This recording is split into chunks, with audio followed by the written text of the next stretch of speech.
The pregnant woman and her missing husband. Leave a like and write in the comments which part of the world you're listening to this story from. Let's begin. The first sign that something was wrong came before the disappearance. It came as a change in the way the wind moved across the prairie, less like weather, more like something searching. In the high country outside the little frontier town of Dry Creek, the air usually traveled honest and loud, pushing dust into every seam of clothing and making porch signs creak their steady complaints. But that week, the wind began to pause in odd places, gathering in pockets near fences and wagon ruts, as if listening. Horses flicked their ears and refused water. Dogs stared into empty grass and growled without sound. Men blamed it on nerves, on the season, on too much whiskey and too little sleep. Only one woman paid attention the way the land demanded. Her name was Ruth Calder. She was young, 24 at most, with dark hair worn in a loose braid that had started to slip from neatness as her pregnancy advanced. Her hands were always busy, even when she sat, folding cloth, pressing flour into dough, touching the front of her dress with an absent tenderness, as if reassuring herself that the life inside her still belonged to the living world. She had come to Dry Creek 2 years earlier with her husband, Thomas, chasing the kind of promise the West always whispered: cheap land, fresh starts, a horizon wide enough to swallow regret. Thomas Calder was the sort of man a town trusted quickly. He spoke with restraint, worked without complaint, and carried himself like someone who didn't enjoy trouble but would face it if it found him. He did odd jobs, stable work, fence mending, hauling freight, while saving for a small claim of his own. When Ruth became pregnant, he took on more work, leaving before dawn and returning at dusk with dust on his boots and fatigue in his eyes. He would kiss her forehead, touch her belly gently, and speak about the future like it was something he could nail into place with effort. Then the future began to feel watched. On the night before he vanished, Thomas came home later than usual. Ruth heard the door open and close, the familiar creak of wood, his boots dragged once across the floor as if he'd stumbled. When she stepped into the lamp glow, she saw his face and felt her stomach tighten, not with the child's movement, but with instinct. He looked like a man who had seen something he couldn't speak aloud. His skin was pale under the dust. His eyes were fixed in a distant way, like they were still locked on a scene miles away. Ruth reached for him, and he flinched, not from her touch, but from the world behind her. He swallowed hard and tried to smile. "Long day," he said. Ruth didn't believe him. "Where were you?" Thomas hesitated too long. "Out past the creek, helping a fella with a wagon." "Who?" Another pause. Too sharp, too deliberate. "Just a traveler." Ruth watched him closely. "You're shaking." Thomas looked down at his hands, as if surprised to find them trembling. He clenched them into fists until the shaking slowed. "Cold," he lied, though the night was mild. Ruth moved toward the stove, pretending to busy herself, but her mind stayed fixed on him. She knew his lies the way wives always do, not because women are born suspicious, but because love teaches you the sound of truth in someone's voice. Thomas was hiding something, and whatever it was had dug into him like a thorn. When she turned back, she saw something else. Mud on his boots, dark, wet, and smelling faintly of river rot. Not the usual prairie dust or stable filth. And on the cuff of his sleeve, near the wrist, a stain that looked like rust, like old blood that had dried too long. Ruth's throat tightened. "Tom, what happened?" For a moment, Thomas's mask cracked. He opened his mouth as if to tell her. Then the lamp flame bent sideways, though no window was open. The room cooled by a few degrees. Ruth felt it on her skin, goose flesh rising on her arms.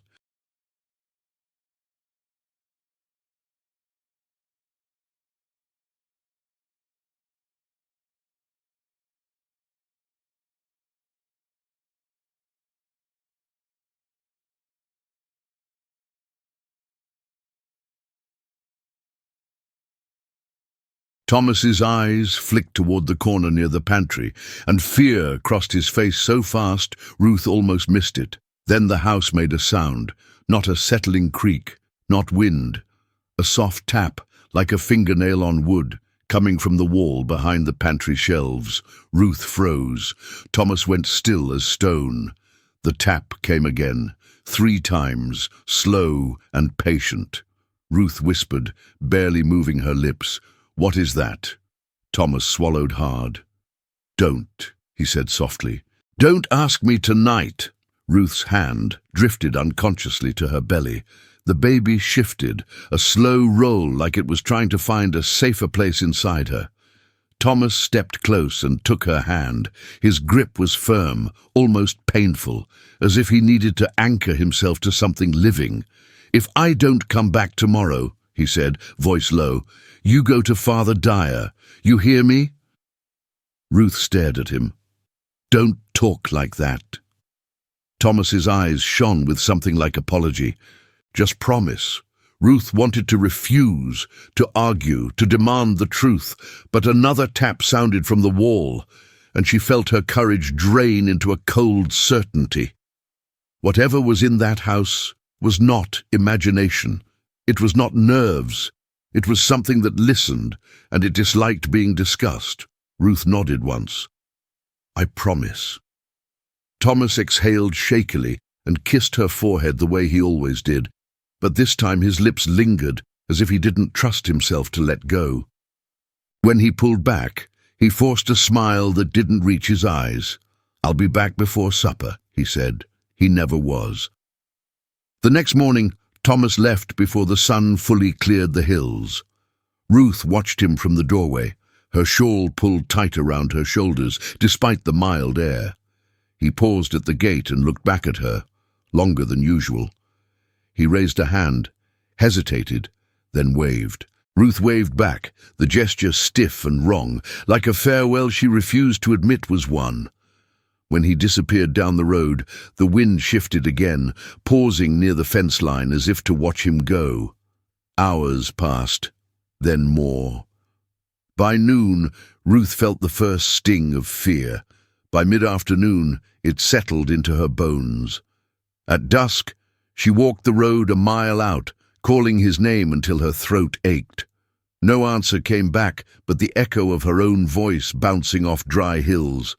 When night fell, the town began to search. Men took lanterns and rifles. The sheriff rode out with 2 deputies. They followed wagon tracks, checked the creek bed, questioned travelers. No one had seen Thomas after morning. No one had heard a shot. No one had found blood. Only one thing was found. Near the old cottonwood by the creek, a place locals avoided after dark, someone found Thomas's hat. It lay upside down in damp mud, filled with river water, as if it had been placed carefully there.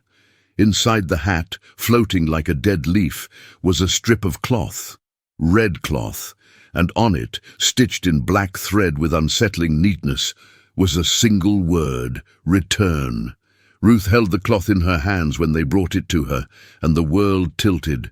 She felt the baby move, sharp this time, like a kick of alarm. The lamp in her kitchen flickered, and for a moment she could have sworn she heard a familiar voice, faint as breath, coming from behind the pantry wall. Not a whisper, a plea. "Ruth!" She turned so fast her chair scraped the floor. The room was empty. The wall was still. But her skin prickled with certainty. Thomas had not simply vanished.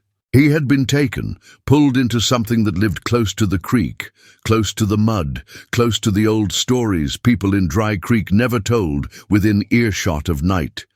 And Ruth Calder, pregnant and alone, understood with sudden clarity that the West could take a man in many ways, sometimes with bullets, sometimes with thirst, and sometimes with hands that were no longer living. Ruth did not sleep that night. She tried, lying on her side with one hand pressed lightly against her belly, listening to the house settle, listening for the pantry wall to speak again. But each time the boards creaked, her eyes snapped open. Each time the wind brushed the eaves, she held her breath.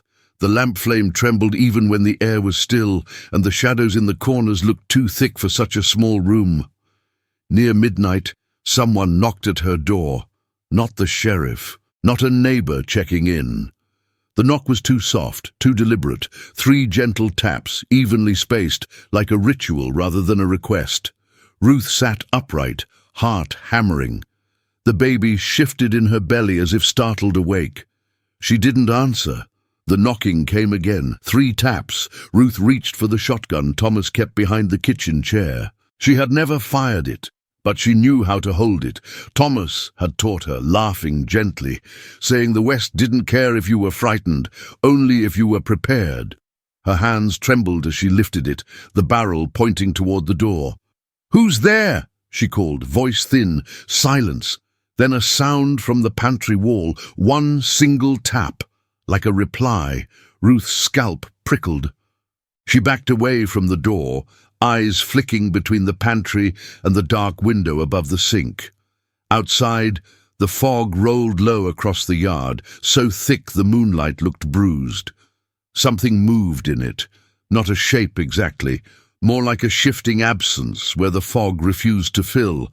A whisper slid through the crack beneath the door. "Return." It was not Thomas's voice. Ruth's mouth went dry. She tightened her grip on the shotgun until her knuckles ached. "Go away," she said. The whisper came again, softer, almost coaxing. "Return." Then the knocking stopped. For a long time, Ruth sat in the kitchen, the shotgun across her lap, breathing shallowly. The house seemed to listen with her. Even the mice that sometimes scratched behind the walls fell silent, as if the entire structure understood that sound could be dangerous tonight. Just before dawn, Ruth heard footsteps outside, real ones this time, boots crunching gravel. A horse snorting, a man's low voice cursing under his breath. Relief hit her so sharply she nearly cried. She opened the door to find Sheriff Mallory on her porch, lantern in hand, 2 deputies behind him. Their faces were drawn, eyes ringed with fatigue. They looked like men who had ridden hard and found nothing worth the distance. "We didn't find him," Mallory said quietly, as if speaking too loudly might invite the fog closer. Ruth swallowed. "Where did you look?" "Everywhere a man could reasonably be," the sheriff replied. Ruth stared at him. "And where did you refuse to look?" One of the deputies shifted uncomfortably. Mallory's jaw tightened. He looked past her into the house and lowered his voice. "You heard stories about the creek," he said. Ruth didn't answer, because it wasn't a question. Mallory continued. "People go missing out there every few years. Not often enough to make a headline, but often enough to make folks avoid that bend after dark. We always blamed it on accidents, sinkholes, flash floods, bad luck." Ruth's hands clenched around the doorframe. "My husband isn't bad luck." The sheriff met her gaze. "No," he admitted, "but he might have gone somewhere he shouldn't." Ruth stepped aside and let them in. The deputies looked around uneasily, their eyes pausing on the pantry wall as if they felt something there without seeing it. Mallory's gaze fell on the strip of red cloth and the word stitched into it. His expression tightened. "You said this was in his hat," he murmured.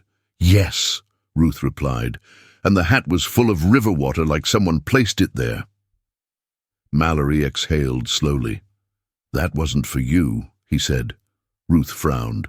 "What do you mean?" The sheriff hesitated, then spoke carefully.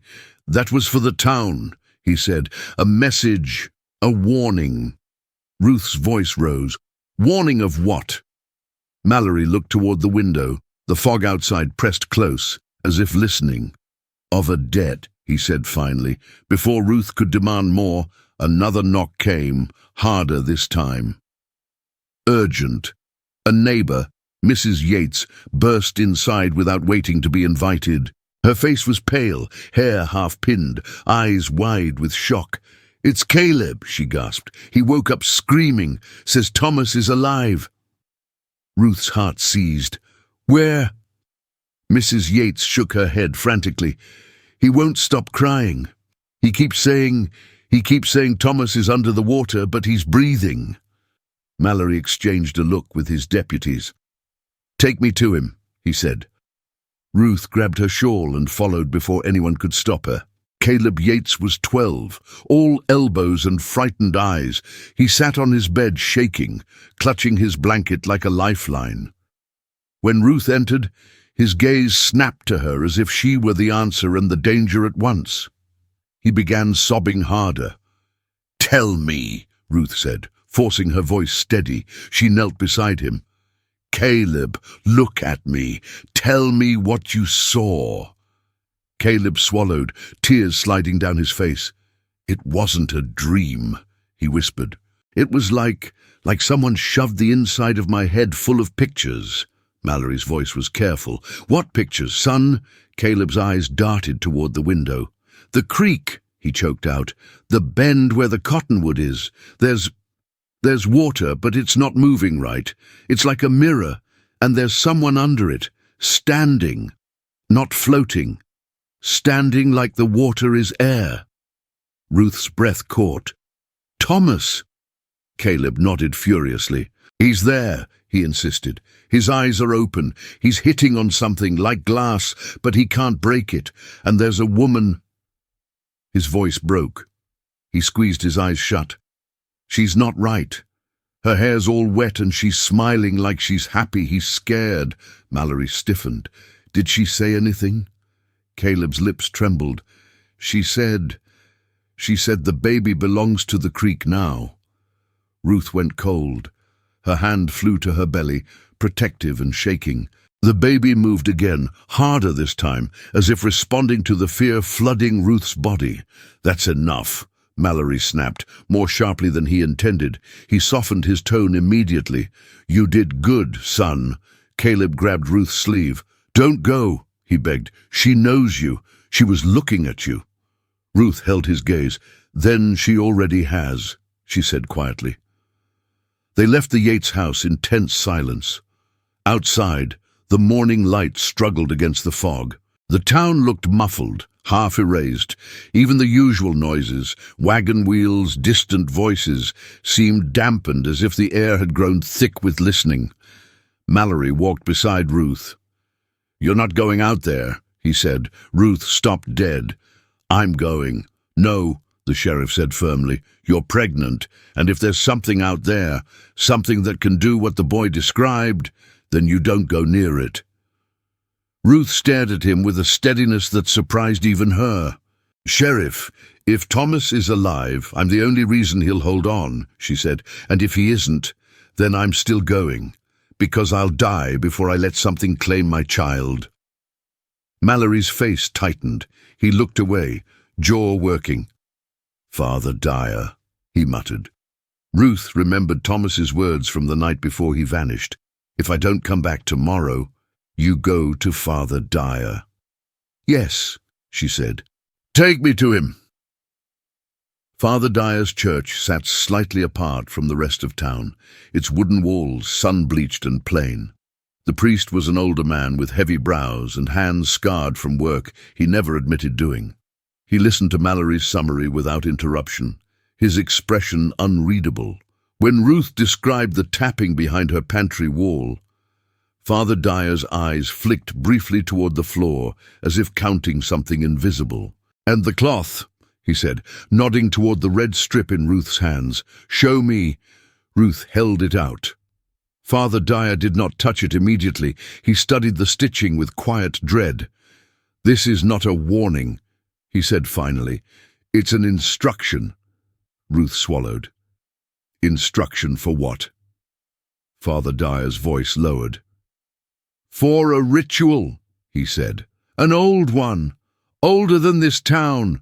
Older than the trails folks brag about. People used to leave offerings at the creek bend, not because they believed in superstition, but because they believed in survival. Mallory scoffed, though it sounded forced. Offerings to what? A drowning spirit. Father Dyer's gaze snapped to him. "Don't name it lightly," he warned. "If you name it wrong, it answers wrong." Ruth's throat tightened. "What is it?" The priest hesitated, then answered carefully. "Some call it a river bride," he said. "Some call it a taker.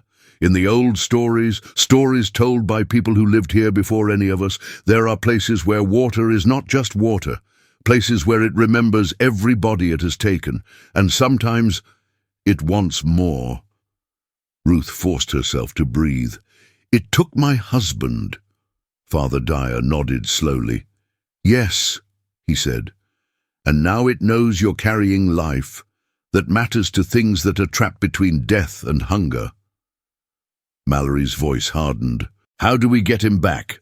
Father Dyer looked at Ruth. "You do not get him back with guns," he said. "You get him back with truth." Ruth blinked. "Truth?" The priest's face grew grim. "Tell me," he said, "why did Thomas go to the creek yesterday morning?" Ruth's mouth opened, then closed. She remembered his lies the night before, his fear, the mud on his boots, the rust-colored stain on his sleeve. Her stomach tightened with a dawning suspicion she didn't want to hold. "I don't know," she said, but it sounded weak even to her. Father Dyer's eyes stayed on her. "Yes, you do," he said softly. "You feel it. Say it." Ruth's voice trembled. "He was hiding something," she admitted. "Something he saw, something he didn't want to tell me." Father Dyer nodded.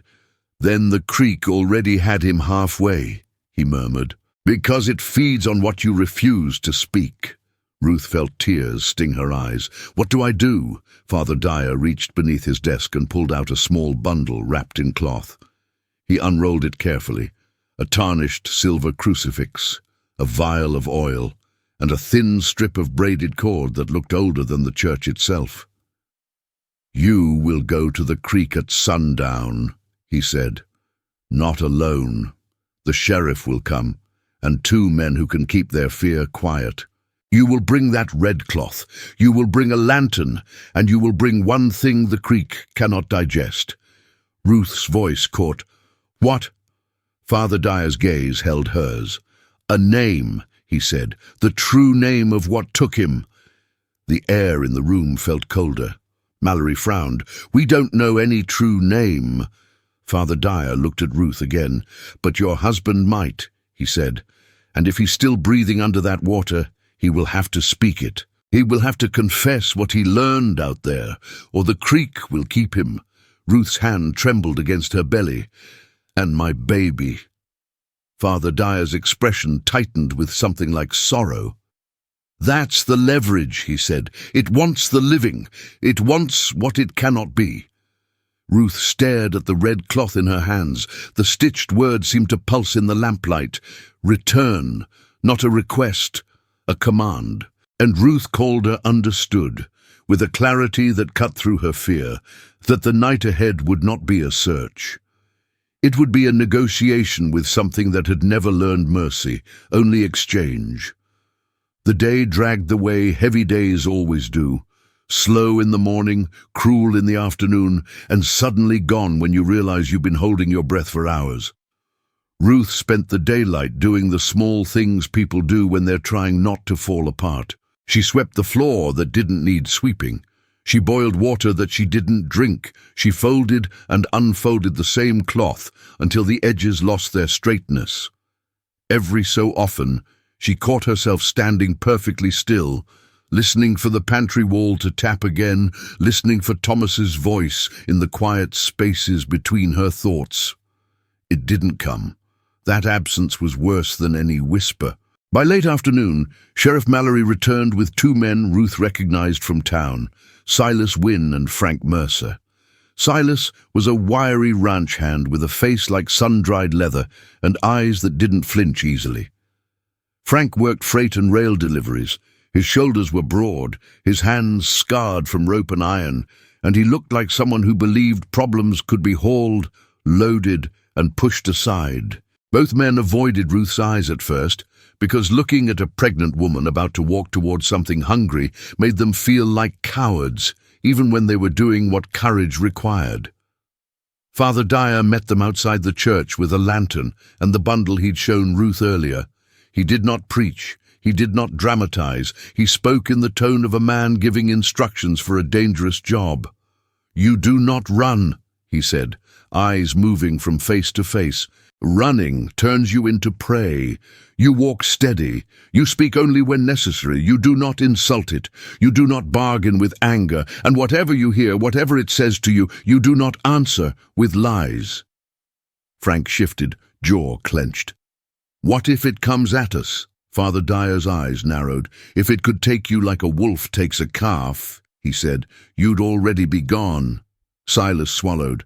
"So it wants something else." The priest nodded. "It wants a certain kind of surrender." Ruth tightened her shawl around her shoulders and slipped the red cloth into her pocket. The stitched word felt like a weight against her hip. "Return." Mallory checked his revolver out of habit, then hesitated and tucked it away again. He looked uncomfortable without it, like a man forced to step into a storm without his coat. "We'll go before sundown," he said. Father Dyer shook his head once. "At sundown," he corrected. "Not before. It listens best when day and night are changing places." They walked out of town as the sun lowered, the prairie flattening beneath the orange light. The fog along the creek line was visible even from a distance, white and thick, sitting low as if the ground was steaming. The cottonwood silhouette looked warped through it, a crooked hand raised against the sky. Ruth's steps were measured. Each movement made the baby shift, reminding her that she was not walking alone in her own body. The thought hardened her resolve. If the creek wanted her child, it would find out what kind of mother Ruth Calder was before she ever became one in full. As they approached the bend, the air cooled sharply. The sound of insects fell away. Even the wind, which had been sighing across the grass all day, went still. The world held its breath. Father Dyer stopped at the edge of the fog. He lifted the lantern. The flame inside bent sideways, not with wind, but as if pulled toward the water like iron to a magnet. The priest's face tightened. "This is the line," he murmured. "Beyond it, you speak carefully." Mallory glanced at Ruth. "You don't have to do this," he said, though his voice carried no real conviction. Ruth stepped forward. "Yes," she replied, "I do."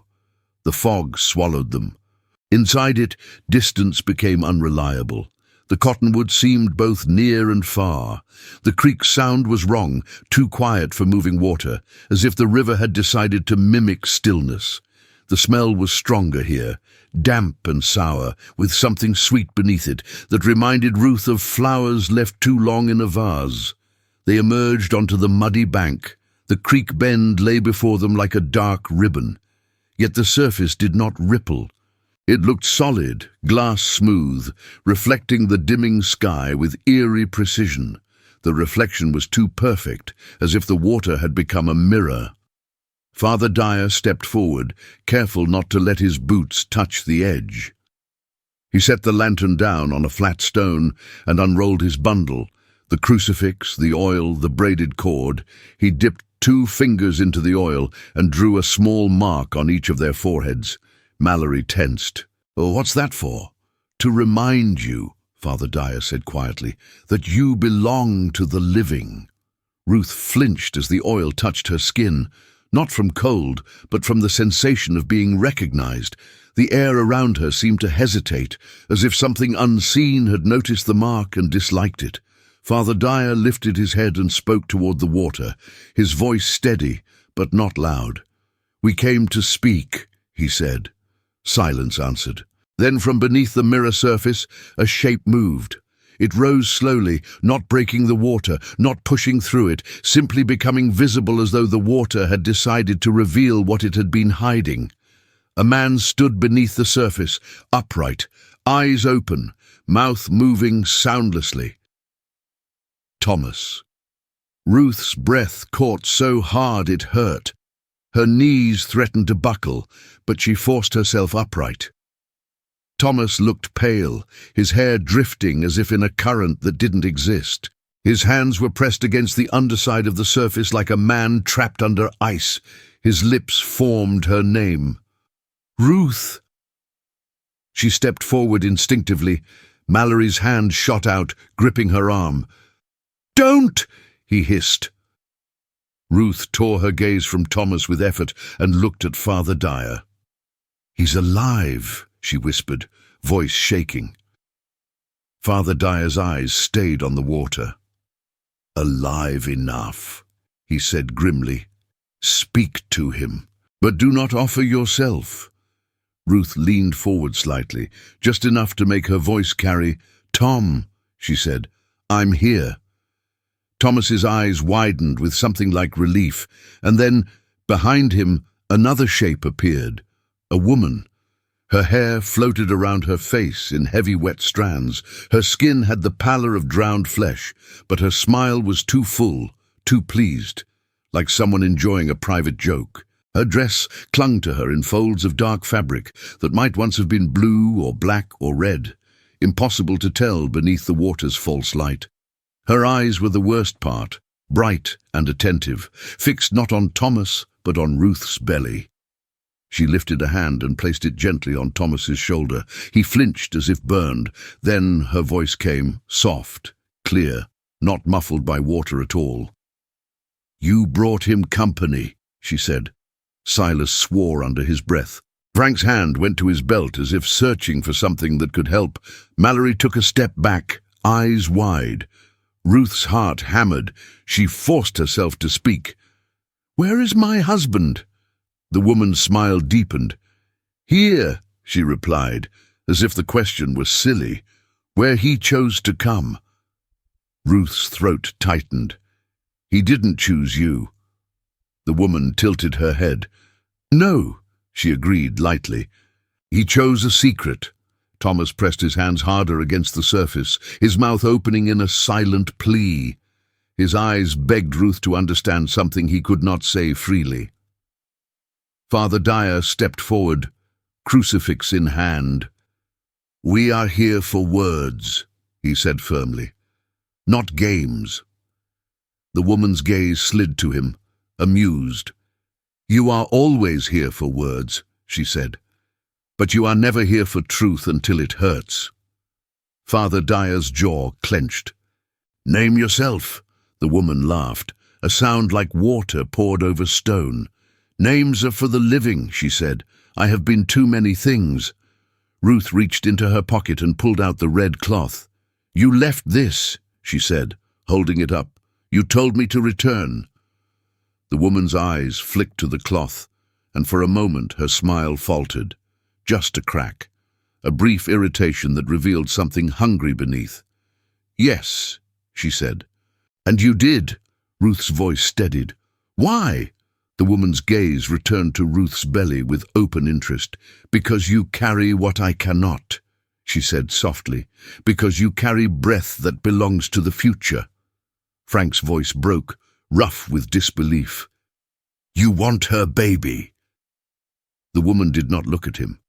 Not her, she corrected. What is inside her? Ruth felt the baby move again, hard enough to make her gasp. She put a protective hand over her belly, eyes blazing. You're not taking my child. The woman's expression remained pleasant. Then take him, she said, gesturing to Thomas with a graceful sweep of her hand. Trade. Ruth's stomach dropped. No. The woman's smile sharpened. This land has always traded, she murmured. Men trade blood for land. Towns trade silence for peace. Mothers trade sleep for life. Her eyes gleamed. Why should water be different? Father Dyer's voice cut through the fog like a blade. Enough, he said. You will not bargain with a child. Tell us the rule. The woman's gaze returned to him. and something like respect flickered in her eyes. Respect, the way predators respect a fence that has held them back before. "Rules," she echoed. "Very well." She pointed to Thomas. "He came to the bend with something in his pocket and something in his heart," she said. "One belonged to men. One belonged to me." Ruth's breath hitched. She remembered the stain on Thomas's sleeve, the mud on his boots.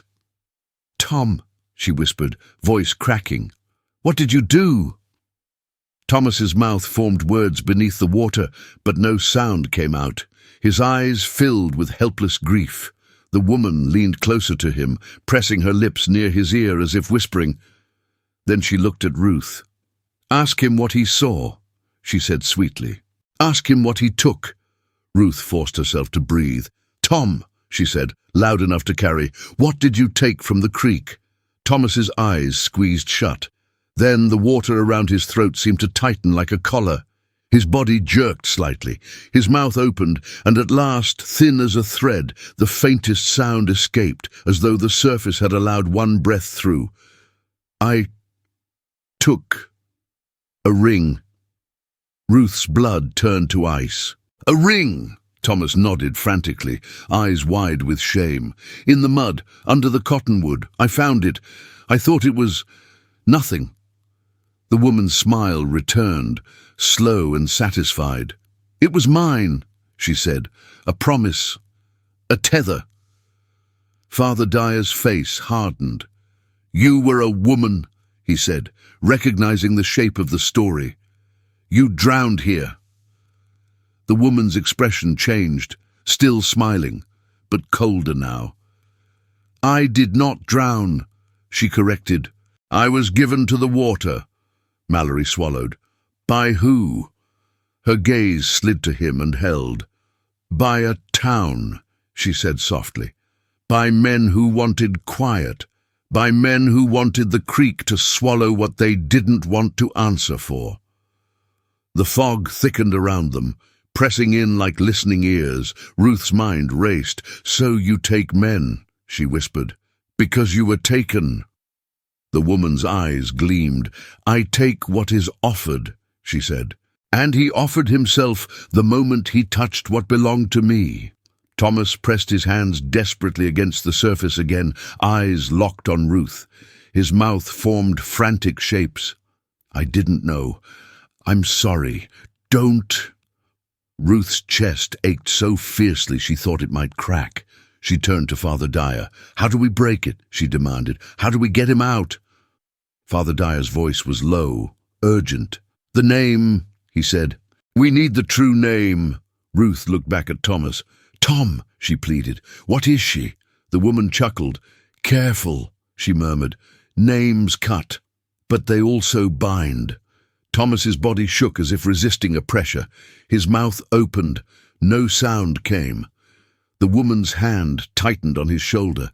Then Ruth remembered what Father Dyer had said. "The creek fed on what you refused to speak."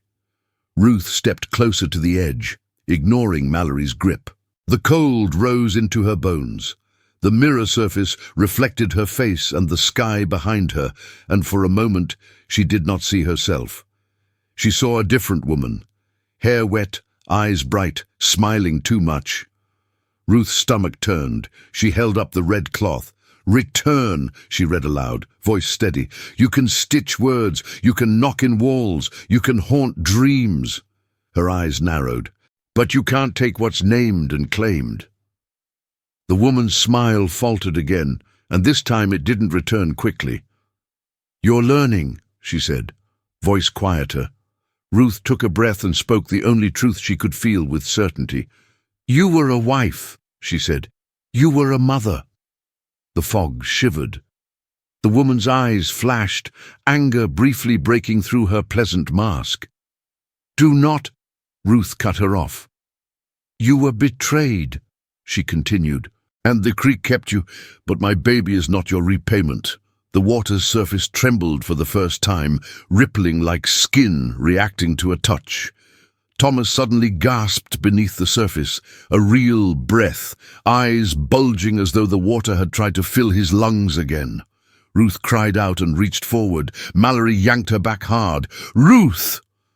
Father Dyer thrust the crucifix toward the surface and spoke sharply, words not in English now, old and clipped. The lantern flame surged. The fog recoiled half a step as if pushed. The woman's face twisted. "Priest!" she hissed, the sweetness gone. "You always arrive when it's almost too late." Father Dyer's voice thundered. "Name yourself!" The woman's eyes locked on Ruth's belly again. Then slowly she smiled, wider than before, as if she had decided on a different kind of bargain. "You want his breath?" she said softly. "Then give me yours." Ruth's blood ran cold. The woman lifted her hand and pointed at Ruth. The air around Ruth's chest tightened like a fist. Her breath caught. Panic surged. She tried to inhale and couldn't.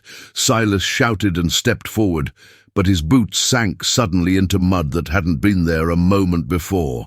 Frank grabbed him, pulling him back, eyes wide with terror. Mallory's voice broke. "Father!" Father Dyer grabbed the braided cord, wrapped it around the crucifix, and threw the crucifix forward. Not into the water, but onto the mirror surface. It did not sink. It rested there impossibly, as if placed on glass. The woman recoiled, her face flickering, human for a breath, then something older and wrong. The pressure on Ruth's chest loosened just enough for her to gasp air. Ruth sucked in breath and screamed Thomas's name. The sound cracked through the fog like a gunshot. Thomas's eyes snapped to her. His mouth opened again, and this time, with visible effort, like pushing his voice through stone, he forced out a word that did not sound like English at all. It was harsh, ancient, wet, a name. The fog convulsed. The woman's eyes widened, not with fear, but with fury. "No!" she shrieked, and the creek's surface shattered into ripples as if something enormous had struck from below. Father Dyer shouted, "Say it again!" Thomas's face contorted in agony. He opened his mouth, and the name came again, louder, clearer. The woman screamed, and her form blurred, water and fog fighting to keep her shape. Ruth stumbled forward again, not toward the water, but toward Thomas's gaze. "Hold on!" she cried. "Hold on to me!" Thomas slammed both hands against the surface. This time, the surface gave, not breaking like water, not cracking like glass, but thinning like a membrane. His fingers pushed through, dripping but real, reaching. Ruth reached back, and the woman lunged, her hand shooting up beneath the surface toward Ruth's belly, her face twisting with hunger. Father Dyer roared a final phrase and yanked the cord tight around his own wrist, pulling as if the cord were tied to something unseen. The lantern flame exploded brighter. The woman's hand stopped inches from Ruth, trembling as if caught in a snare. Thomas's fingers closed around Ruth's wrist, cold, impossibly cold, and he pulled. The surface tore with a sound like cloth ripping. Thomas surged upward, collapsing onto the muddy bank, coughing water that smelled like old graves. He lay shaking, gasping, alive. Ruth dropped beside him, sobbing, hands on his face, her forehead pressed to his. "Tom," she whispered, "Tom." Behind them, the water roared. The woman's scream rose into the fog, not fading, not retreating, building into something that shook the cottonwood's branches and made the ground vibrate beneath their knees. Father Dyer grabbed the crucifix from the surface as it finally began to sink, hissing under his breath. "Move!" he snapped. "Now!" Mallory hauled Thomas up by the shoulder. Silas and Frank grabbed Ruth's arms. They ran, stumbling through fog that seemed to clutch at their legs, through air that tasted like river rot. Behind them, the creek's voice followed. Not words, a promise. And as Ruth was pulled forward, breath burning, her hand still gripping Thomas's sleeve, she felt something inside her belly shift, sharp, violent, like the baby had been kicked from the outside. She gasped, stumbling, And in that stumble, she heard it, right beside her ear, sweet as honey, cold as water. "You returned him," the voice whispered. "Now return what you owe." Ruth's eyes widened because she realized, in that instant, that the negotiation had never been about whether Thomas would come back. It had been about what would come back with him. And as they burst from the fog into the open prairie, the wind resumed at last. Fast and frantic, Ruth looked down and saw dark wetness spreading along the front of her dress. Not blood. River water, dripping steadily, impossibly, from the place where her child moved. They did not stop running until the lights of Dry Creek broke through the thinning fog like small, stubborn stars. By the time they reached the first houses, Thomas collapsed again, his legs folding beneath him as if the strength holding him upright had finally given out permission to fail. Silas and Frank half carried him the rest of the way, boots slapping against dirt that now felt too solid, too ordinary after what they had escaped. Mallory shouted for help, his voice cracking the quiet evening, and doors opened cautiously along the street as faces emerged, fearful, curious, already sensing that something old had followed them back. Ruth barely felt her feet touching the ground. Her attention was fixed inward, on the cold dampness soaking the front of her dress, on the unnatural chill spreading across her lower abdomen. Her breath came shallow and fast. She pressed her hand against her belly and felt movement, yes, but it was wrong, not the rolling, stretching life she had grown used to. This was sharp, erratic, like something startled and defensive. Father Dyer reached her first. His eyes dropped to the wet fabric, and his face went ashen. "Inside," he said urgently. "Now!" They carried Thomas into the church, laying him on the long wooden pews pushed together into a makeshift bed. He coughed and retched, expelling water that should not have still been inside him. Each breath rattled like it scraped against something lodged deep in his chest. Father Dyer pressed a cloth to his mouth and murmured prayers that sounded less like pleas and more like instructions, firm, unyielding, meant to remind something unseen that boundaries still existed. Ruth was guided into the small side room behind the altar. Mrs. Yates and another woman from town followed, hands steady despite the fear in their eyes.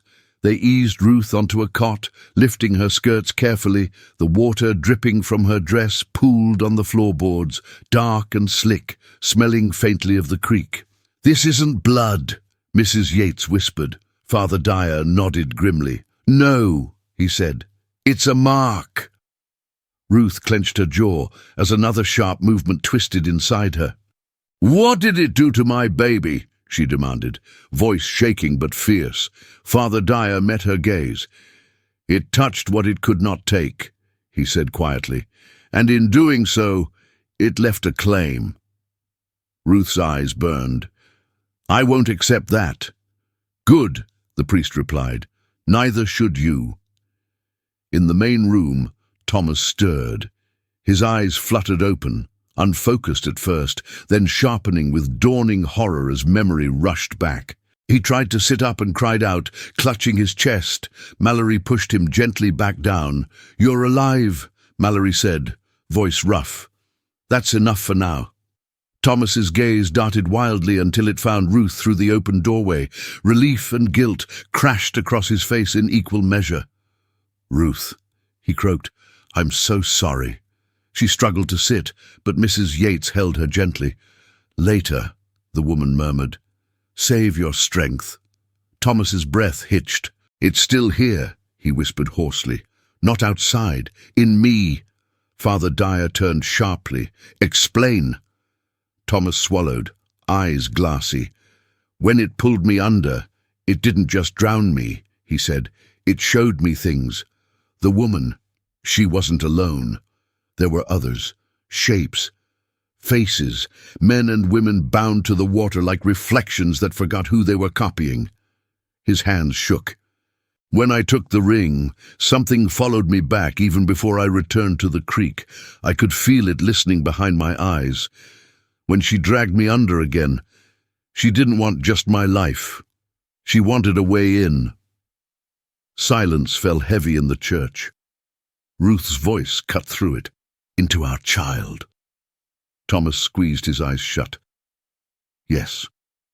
Father Dyer exhaled slowly. Then the negotiation isn't finished, he said. It's only changed shape.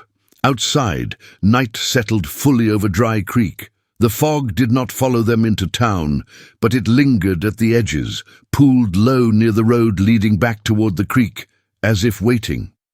The wind carried a distant sound. Not water, not quite voice, but something rhythmic, patient. Ruth lay back against the cot, hand on her belly, jaw set. Fear still lived in her chest, but beneath it burned something stronger. Resolve. Whatever had reached out from the creek had underestimated one thing. It thought survival was a matter of exchange. Ruth Calder was about to teach it the cost of refusal. Ruth did not scream when the next pain came. She gripped the edge of the cot, knuckles whitening, breath held tight in her chest as the cold rolled through her lower body like a slow tide. It was not labor, not yet, but it carried a wrongness that made the women in the room exchange frightened glances. The baby moved again, sharp and insistent, as if reacting to something pressing in from the outside rather than growing from within. Father Dyer watched closely, his brow furrowed. He dipped 2 fingers into the oil again and traced a careful symbol on Ruth's stomach, murmuring words older than the church itself. The chill eased slightly, retreating like water pulled back from shore, but it did not disappear. "It's anchored," he said quietly. Ruth swallowed hard. "Anchored to what?" "To Thomas," the priest replied, "and to the creek." Thomas heard his name and struggled upright despite Mallory's protests. Sweat beaded on his forehead, his face still ashen. "Then take me back," he rasped. "If it wants me, let it finish with me." Ruth's head snapped toward him. "No." Thomas's eyes filled. "Ruth, please." She cut him off, her voice low and unyielding. "You don't get to decide that anymore," she said. "Not when your choice puts our child on the table." Father Dyer nodded once, approving. "She's right," he said. "Whatever the creek bound to you, it did so because you survived. Survival carries responsibility." Thomas's shoulders sagged. He nodded, shame heavy in his posture. "Tell me what to do," he whispered. The priest straightened. "You're going to speak," he said. "Not to the creek, to the town." Mallory frowned. "Now?" "Yes," Father Dyer said. "Before dawn, while the claim is still unsettled." Ruth stared at him. "Why the town? Because the woman in the water was not created by one man," the priest replied. "She was created by silence, by people who looked away, and whatever followed Thomas back feeds on that same silence." Outside, a low murmur began to ripple through Dry Creek. People had gathered near the church, drawn by the sheriff's shouting earlier, by the sight of men running back from the fog with death on their heels. Lanterns bobbed, whispers spread, fear, once isolated, became communal. Father Dyer pushed open the church doors. The cool night air rushed in. The stars above were sharp and merciless. The townspeople fell quiet as the priest stepped out, lantern raised. Behind him came Mallory, then Thomas, supported on either side, and finally Ruth, steadying herself against the doorframe, one hand still protectively curved over her belly. Father Dyer's voice carried farther than it should have. "We brought Thomas Calder back from the creek," he said, "but he did not come back alone." A shudder passed through the crowd. Thomas swallowed and began to speak. He spoke of the ring, how he had found it buried in the mud, how something about it had felt wrong and familiar at the same time. He spoke of the woman beneath the water, of her eyes and her hunger. And then he spoke of what she had shown him. Images of men dragging a struggling woman to the creek decades ago, of a town choosing quiet over justice, of a life traded for convenience. Faces in the crowd drained of color. An old man near the back staggered, leaning heavily on his cane. A woman covered her mouth, eyes wide with recognition. Names were not spoken yet, but memory had been awakened, and memory was dangerous. "She's not finished," Thomas said hoarsely, "and neither are we. She took something from us because we let her, because we pretended it wasn't our doing." Father Dyer stepped forward. "If you want this to end," he said, "then you speak now. You name what was done. You name who was lost, and you stop leaving your dead to drown alone." Silence stretched. Then, from the edge of town, came a sound that froze every spine. A slow splash, not loud, not violent, just the unmistakable sound of water disturbed by weight. The creek was calling. Ruth gasped as a fresh wave of cold passed through her belly, sharper than before. She cried out, clutching the doorframe. Father Dyer spun back toward her, alarm flaring in his eyes. Mallory raised his voice. "Light the way," he ordered. "Everyone who remembers, everyone who knows, comes with us." Lanterns lifted. The procession moved as one toward the creek, no longer a search party, but a reckoning. Men and women walked with bowed heads, each step heavy with the knowledge that this was no longer about Thomas Calder alone. Ruth was carried on a wagon, blankets piled around her. Thomas walked beside her, gripping her hand, terror and determination tangled in his gaze. The baby kicked again, violently this time, as if responding to the pull of something close. When they reached the bend, the fog parted without resistance. The creek no longer looked like a mirror, it churned. The water rose and fell in slow, deliberate pulses, as if breathing. Shapes moved beneath the surface, many now, not one. Faces pressed up, then faded.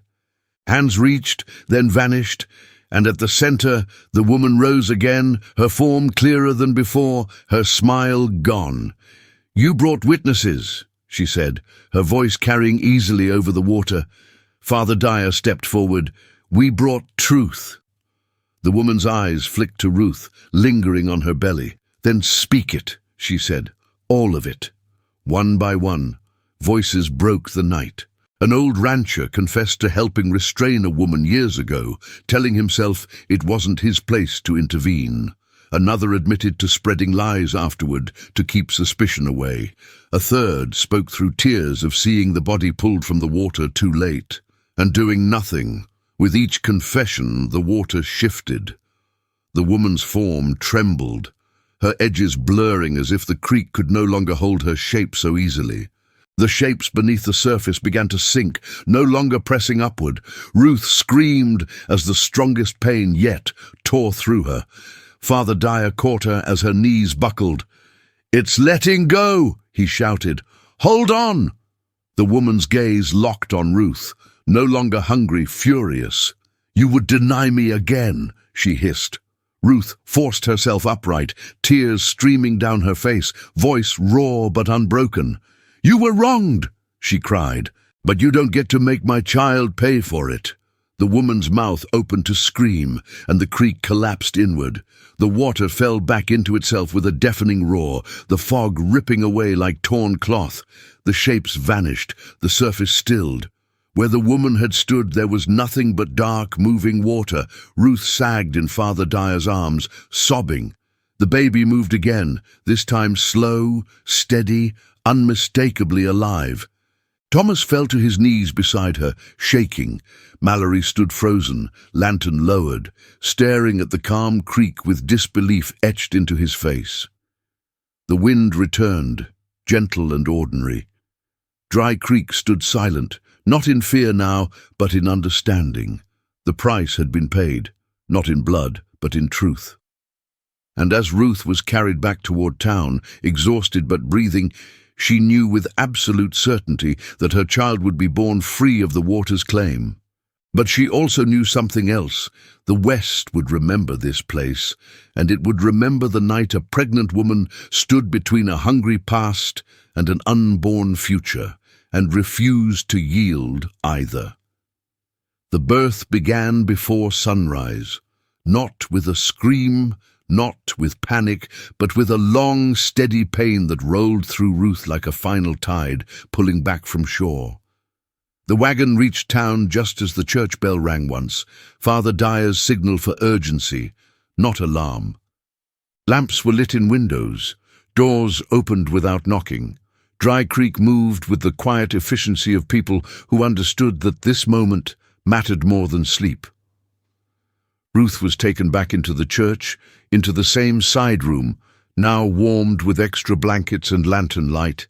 Mrs. Yates took command without ceremony, sleeves rolled, hands steady. 2 other women assisted, their fear pushed aside by something older and stronger, the instinct to protect life. Thomas was forced to wait outside the room. That was the hardest part. He sat on the church steps, head in his hands, listening to every sound, Ruth's breathing, the murmur of voices, the creak of floorboards. Each noise felt like a verdict.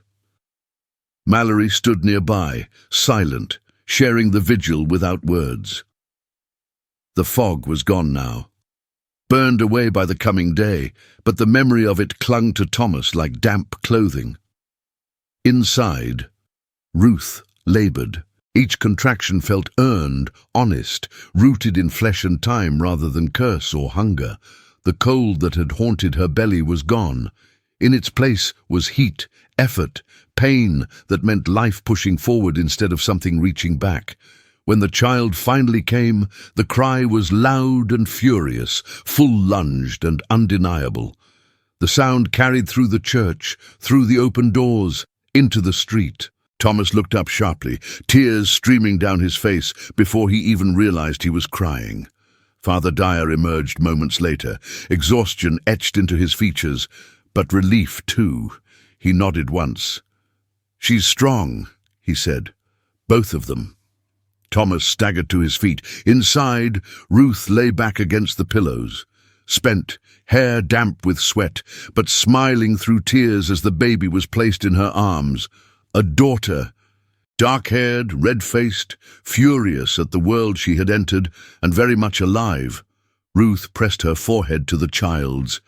"You're free," she whispered. "You hear me? You're free." At that exact moment, far beyond town, the creek shifted, not violently, not with anger. The water level dropped just enough to reveal something long hidden near the cottonwood's roots.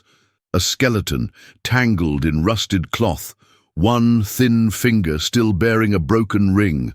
When the morning sun touched it, the water flowed cleanly past, no fog rising, no mirror forming. By midday, the remains were recovered. By evening, they were buried properly, with a marker this time, a name carved. No embellishment, no lies. Dry Creek changed after that. Not overnight, not dramatically, but subtly, in ways only towns like it ever do. People stopped avoiding the bend out of superstition and began avoiding it out of respect. Children were taught the real story, not the softened version. And when someone went missing in the years that followed, the town searched harder, spoke sooner, refused silence. Thomas never went near the creek again. He worked the land they eventually bought, hands honest, eyes clear. At night, he sometimes woke gasping from dreams of water and hands beneath the surface, but Ruth would be there, solid and warm, reminding him where he belonged. Their daughter grew strong. Sometimes, when she was very young, she stared too long at rivers and streams, her expression unreadable. Ruth watched closely, always ready, but the girl never reached toward the water. She never listened when it murmured. Whatever had tried to follow her into the world had been left behind. And if on rare nights the wind paused near the old creek bend, as if listening, it never spoke again. If this story moved you, more unforgettable emotions await you. Leave a like. Your support helps us create more stories like this. Write what you felt in the comments. Every thought you share is precious to me. Subscribe to our channel so you don't miss any story that will touch you deeply. Every story here is an emotional journey that stays in your heart. Thank you for being part of this adventure. See you in the next story.